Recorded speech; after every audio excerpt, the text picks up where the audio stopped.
Two people can both save 6 months of expenses. One is genuinely safe, and the other is still financially fragile. That is the problem with using one emergency fund rule too literally. In this video, I want to give you a better way to judge how much emergency cash actually fits your life, instead of leaning too hard on a number that sounds precise while leaving out what matters most. The standard advice is usually 3 to 6 months of expenses, and as a starting point, that is fine. It is simple, easy to remember, and much better than having no plan at all. The mistake starts when people treat that range like a finished answer. Months of expenses sound precise. Real life is not. 6 months can be a very strong buffer in one household and a weak one in another. 3 months can be reckless for one person and completely reasonable for someone else. So the question is not just how many months you have. The better question is how exposed your life really is if something goes wrong and how hard it would be to recover. An emergency fund is not there to help you hit a respectable number. It is there to buy time, absorb disruption, and keep one bad event from turning into a chain of worse decisions. So the job of the fund is not to hit a famous target. The job is to match the risks in your actual life. And once you look at it that way, the weakness of the standard rule becomes pretty obvious. Take two households that both spend $4,000 a month. On paper, they look the same.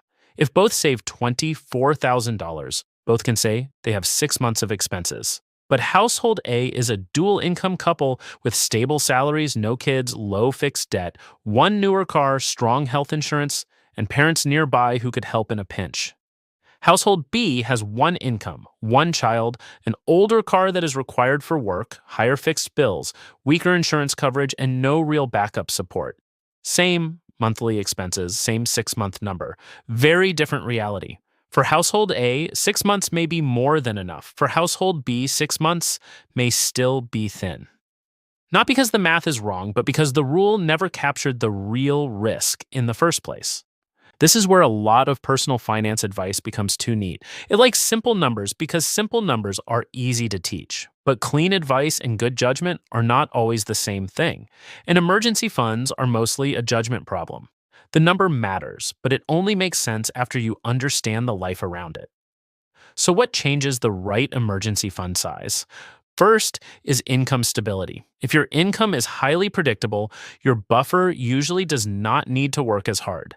If you have a secure salary, strong benefits, and a field where replacing income would likely be fairly straightforward, the emergency fund is covering a narrower kind of risk. But if your income is variable, seasonal, commission-based, self-employed, or tied to a fragile industry, that same cash reserve has to do much more work. The number may look the same on paper, but it is supporting a very different life. One person might reasonably expect to replace income in 6 to 8 weeks. Another might need 6 months just to get back to stable cash flow. The second factor is how many things depend on you. A single person with flexible living costs can often shrink expenses quickly in a crisis. A parent supporting children usually cannot, and a household with one earner and multiple people relying on that income has much less room for improvisation. The third factor is fixed obligations. Some lives are just more expensive to keep functioning. Rent, debt payments, insurance, medical costs, childcare, transportation, and anything else that cannot easily be cut all make the emergency fund more important. That matters because there is a big difference between normal monthly spending and emergency monthly spending. A lot of people say, I spend $4,000 a month, but that does not answer the real question. If income stopped next month, would you still need $4,000 to keep the household stable? Maybe, maybe not. Some people could reduce that number quickly by cutting travel, eating out, shopping, subscriptions, or entertainment. Others are already running lean and do not have much left to trim. So even the word expenses hides more than people think, and that is another reason the standard rule gets overused. It sounds more exact than it really is. Then there is recovery difficulty, which is the part many people skip. How long would it realistically take you to recover from a job loss, a health issue, a major repair, or a family disruption? Not in theory. In your life, if your job market is strong, your network is decent, and your skills are portable, recovery time may be shorter. If your income depends on a niche role, a difficult market, or a fragile business, recovery may take much longer than the generic rule assumes. And then there are expensive failure points. Do you depend on one old car to get to work? Do you own a home where repair costs can show up at the wrong time? Do you have children, elderly family obligations, or weak insurance coverage? A single event does not have to be catastrophic to matter. A $1,200 car repair, a $2,000 insurance deductible, or a few weeks of unpaid time off can hit very differently depending on how much slack your household already has.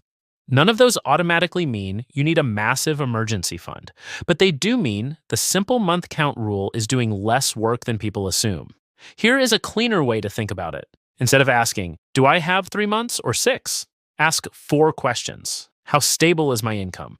How flexible are my expenses? How many people or systems depend on me? And if something goes wrong, how hard would it be to recover? That set of questions usually tells you more than the slogan. Now, that does not mean the standard range is useless. It still has value. If someone has no emergency fund at all, 3 to 6 months is a helpful target because it creates movement. It gives structure and turns a vague intention into an actual goal. And simplicity matters. A lot of people need a simple target before they need a nuanced framework, but simplicity is where the advice should start, not where the thinking should stop. That is the central mistake. People hear a useful starting point and turn it into a universal answer. Let's make that more concrete.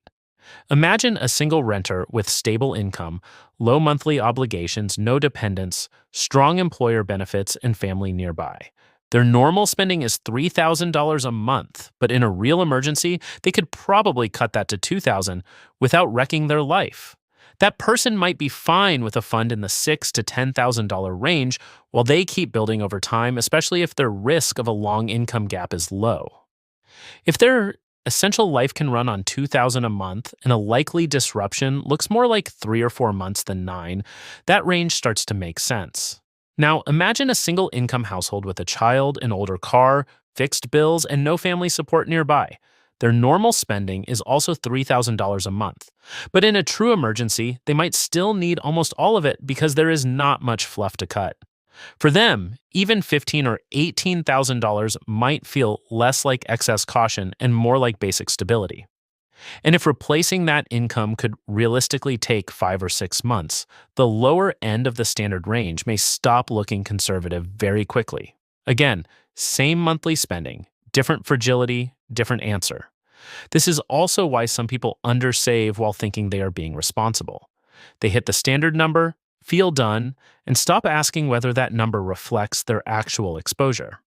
But there is another side to this. Some people keep saving because the generic rule never gave them a real stopping logic.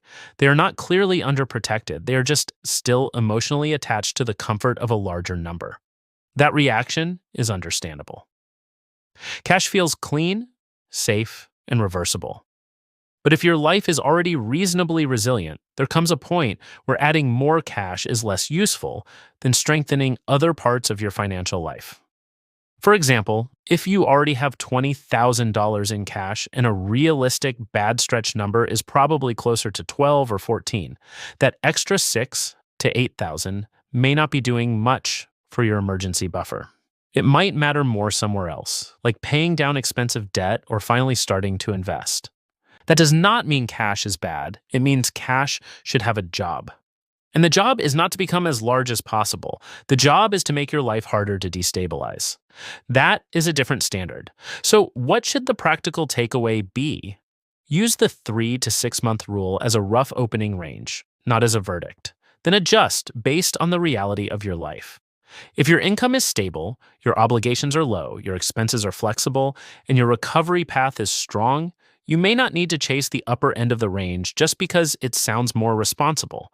If your income is volatile, your life is less flexible, more people depend on you, or recovery would be slow and painful, then the standard rule may not be enough. And when you calculate your fund, do not just ask what you spend in a normal month. Ask what it would cost to keep your life functioning through a bad stretch without creating worse problems.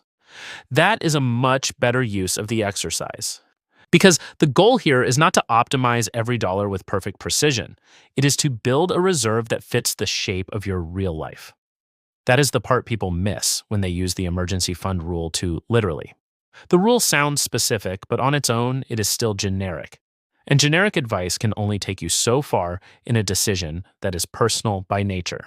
So if you take one thing from this, let it be this. Do not ask whether you followed the famous rule. Ask whether your cash buffer actually matches your life. That is the better lens. Because an emergency fund is not supposed to look responsible on paper. It is supposed to make your life more stable when life stops cooperating. And if you want, leave a comment with the one factor that matters most in your own situation, because that is usually where the real answer starts.